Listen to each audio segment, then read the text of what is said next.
ನಮ್ಮ ಜೀವನದಲ್ಲಿ ಕೆಲವೊಮ್ಮೆ ಕೆಲವೊಂದು ವಿಷಯಗಳಿಂದ ನಾವೇ ದೂರ ಇರುವುದಕ್ಕೂ ಹಾಗೂ ಕೆಲವೊಂದು ವಿಷಯಗಳಿಂದ ನಾವೇ ಶಾಶ್ವತವಾಗಿ ದೂರವಾಗುವುದಕ್ಕೂ ಬಹಳ ವ್ಯತ್ಯಾಸ ಅನ್ನೋದು ಇರುತ್ತದೆ.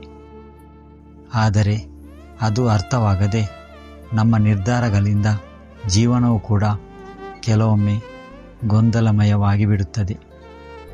ಆದರೆ ಕೆಲವರ ಜೀವನದಲ್ಲಿ ಹಿಂದೆ ಎಂದೋ ನಡೆದ ಕೆಲವೊಂದು ಘಟನೆಗಳು ಹಾಗೂ ತಾಪತ್ರೆಯಗಳು ಒಂದಕ್ಕೊಂದು ಸರಪಳಿಗಳಂತೆ ಸುತ್ತಿಕೊಂಡು ಅಡ್ಡಿಗಳನ್ನು ಹಾಗೂ ಆತಂಕಗಳನ್ನು ಸೃಷ್ಟಿಸಿಕೊಂಡು ಜೀವನದಲ್ಲಿ ಎಷ್ಟೋ ಕೊರತೆಗಳನ್ನು ತಂದಿರುತ್ತದೆ. ಆದರೆ ಒಂದು ಮಾತು, ದೇವರ ವರ ಪ್ರಸಾದ ಒಮ್ಮೆ ಮಾತ್ರ ಸಿಗಲು ಸಾಧ್ಯವಾಗುತ್ತದೆ ಮತ್ತು ಅದನ್ನು ನಾವು ಸ್ವೀಕರಿಸಲು ಕೂಡ ಸಾಧ್ಯವಾಗುತ್ತದೆ. ಹಾಗೆಯೇ ಜನರ ಹಾಗೂ ನಮ್ಮ ಪ್ರೀತಿ ಕೂಡ. ಹಾಗಾಗಿ ನಮ್ಮ ಹೃದಯದಲ್ಲಿ ನೋವೇ ಇದ್ದರೂ ಕೂಡ ಮೋಸ, ವಂಚನೆ, ತಿರಸ್ಕಾರ ಎಂದಿಗೂ ಕೂಡ ಇರಬಾರದು. ನಮ್ಮ ಬದುಕು ದೇವರ ಜೊತೆಗೆ ಇರಬೇಕು.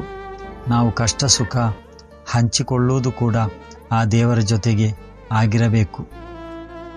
ಮಾತು, ಹರಟೆ, ನೋವು ಎಲ್ಲವೂ ಕೂಡ ಆ ದೇವರ ಜೊತೆ ವಿನಿಮಯ ಆದರೆ ದೇವರು ಇನ್ನೊಬ್ಬರಲ್ಲಿ ಆಡಿಕೊಂಡು ನಗುವುದಿಲ್ಲ. ಹಾಗೆ ಏನಾದರೂ ಕೂಡ ಬೇಡುವುದು ಇದ್ದರೆ ಅದು ಸಹ ದೇವರಲ್ಲಿಯೇ ಕೇಳಿಕೊಳ್ಳಬೇಕು.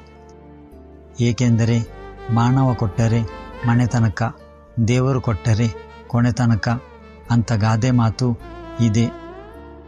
ಆದರೆ ಬದುಕಿನಲ್ಲಿ ದೇವರು ಒಳ್ಳೆಯವರನ್ನೇ ಕೊಡುತ್ತಾರೆ ಅಂದುಕೊಂಡು ಸ್ವೀಕರಿಸಿ ಮೋಸ ಹೋದವರು ಅದೆಷ್ಟೋ ಜನರು ಇರಬಹುದು.